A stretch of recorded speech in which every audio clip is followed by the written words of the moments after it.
Coming up on today's episode of Airborne Unlimited, GoPro says I'm sorry to Karma customers with a gift. It's reported the Bally Bomber has made a first flight. Holloman Air Force Base to start F-16 pilot training.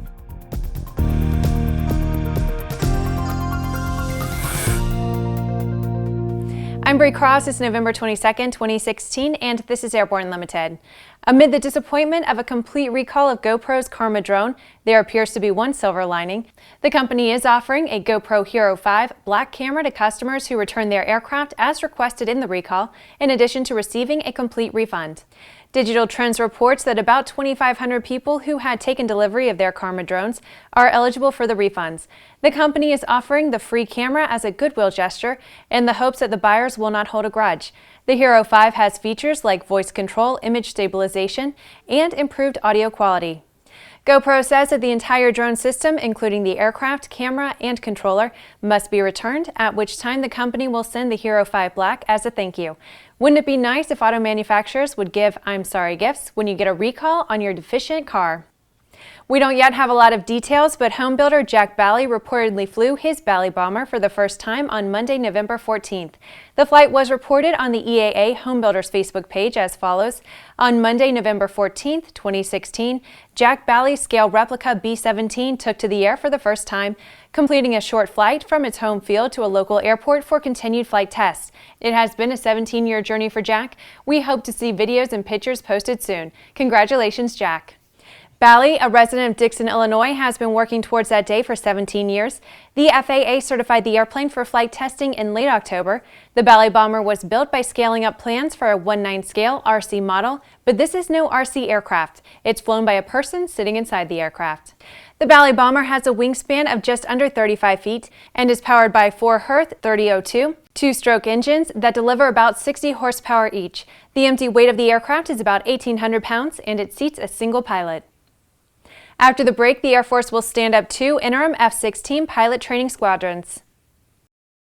Explore no-limits flying in the FAA-certified Sea Ray Amphibious LSA, one of the top 3 best-selling LSAs in the U.S. Progressive Aerodyne Sea Ray comes equipped with a Rotax engine and exhibits extraordinary handling on land, water, and in the air. Check it out at www.searay.com. Redbird Flight Simulations is dedicated to revolutionizing flight training by designing, manufacturing, and delivering affordable and innovative flight training technologies. Each Redbird device is designed to enhance the training experience for pilots of all levels, from student to ATP. Redbird is quickly becoming the industry standard for flight training. Since Redbird introduced its revolutionary FMX in 2007, colleges, universities, and flight training operations around the world have integrated Redbird products into their curriculum. It's time to discover what Redbird can do for you. Join the migration. Based on the popular Sling 2 LSA, the Sling 4 was designed to be the most practical and desirable lightweight 4-place experimental aircraft on the market. Find out more about this 115 horsepower turbocharged airplane at airplanefactory.com. There's a difference between charting a steady course and pushing for the ceiling. And for nearly a century, Hartzell Propeller has been defining that difference. It's in our passion for engineering and research and our dedication to testing the limits of performance. We are built on honor. We are Hartzell Propeller. Welcome back. If you have a story suggestion for Airborne Unlimited, Aero-TV, our website or podcast, just email to news-spy@aero-news.net. According to a report in the Air Force Times, it was announced last week that in an attempt to combat the ongoing shortage of fighter pilots, the Air Force will stand up 2 interim F-16 pilot training squadrons at Holloman Air Force Base in New Mexico. About 40 to 45 Fighting Falcons plus 800 training and support staff airmen are being relocated from Hill Air Force Base, Utah. Because the service cannot permanently base formal training units without first conducting an environmental impact analysis, cost-benefit analysis, and other site surveys, service officials announced their plan for an interim solution in August. A final decision will be made in the spring or summer of 2017. Other bases considered included Luke Air Force Base, the Tucson Air National Guard Base in Arizona, and Kelly Field Annex at Joint Base San Antonio, Lackland, Texas. Every Tuesday, we usually look ahead at some of the more interesting events in the aviation universe. But to be honest, as winter approaches and the holiday season is just around the corner, air events get few and far between. But that doesn't mean there aren't places to go and things to see. Here is this week's Aero-Calendar.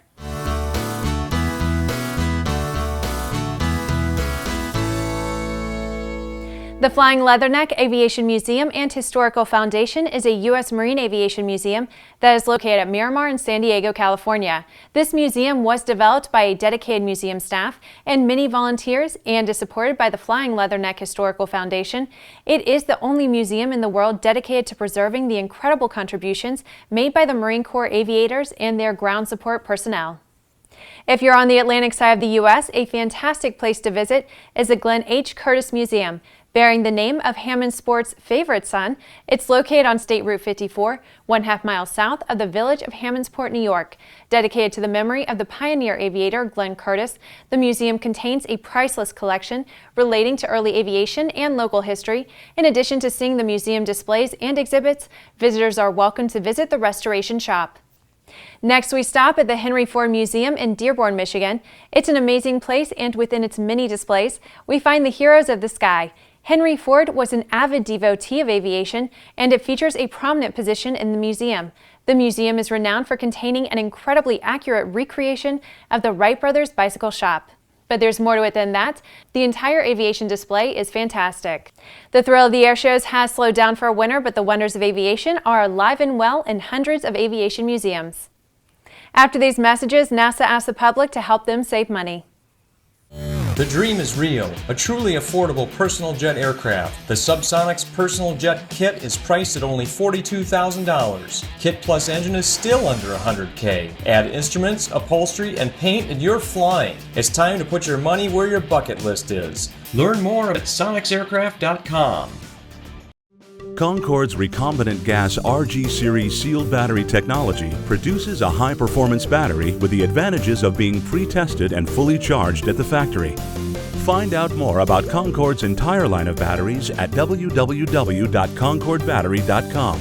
Concorde, the heart of your aircraft. The Bristol Light Sport aircraft is what you are looking for.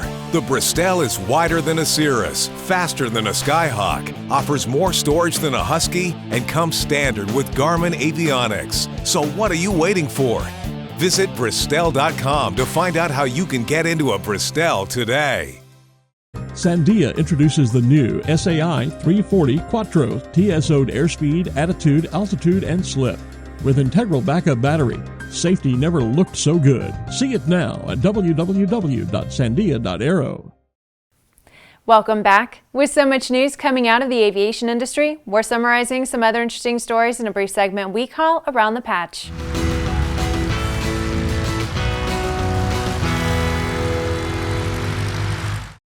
NASA has posted a request for information that is seeking input from the public on how it might trim the cost of developing its Space Launch System and Orion capsule. NASA invites industry and academia to submit responses to this request. NASA's Stratospheric Observatory for Infrared Astronomy will soon be studying Neptune's giant moon Triton and following up on Hubble's recent sighting of water plumes on Jupiter's moon Europa. The observatory will study planets, comets, and asteroids, as well as interstellar mediums.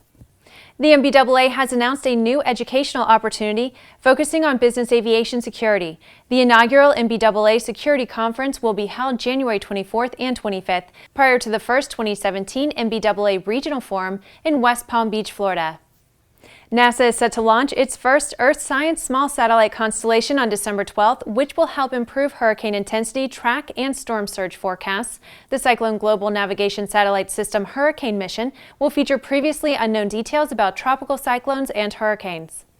Students in grades 5 through 12 and their classrooms are being invited by NASA to participate in the annual Cassini Scientists for a Day essay contest. Each student will use 3 images taken by Cassini spacecraft as a basis for their essay.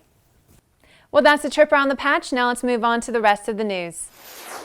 The world of aerosports is far-flung, and the Fédération Aéronautique Internationale is the organization that keeps track of continually changing feats and challenges. Here's a report we received from the FAI about a fascinating pilot who excels in ballooning.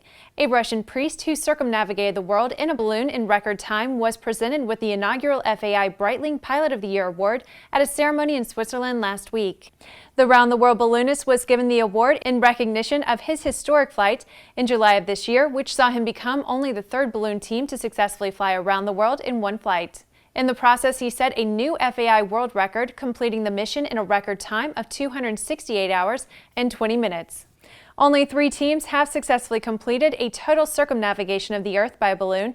First to do it were aviators Bertrand Piccard and Brian Jones. They spent 20 days in the air in March of 1999. Second, and the first to do it solo, was American pilot Steve Fawcett in 2002, and the third was Konyoko's flight. Well, that's our program for today. Remember that Airborne Unlimited is streamed daily Monday through Friday, with additional breaking news bulletins for important stories that fall outside of our normal deadlines. If you're watching us on YouTube, please subscribe, and don't forget to check us out on Facebook and Twitter.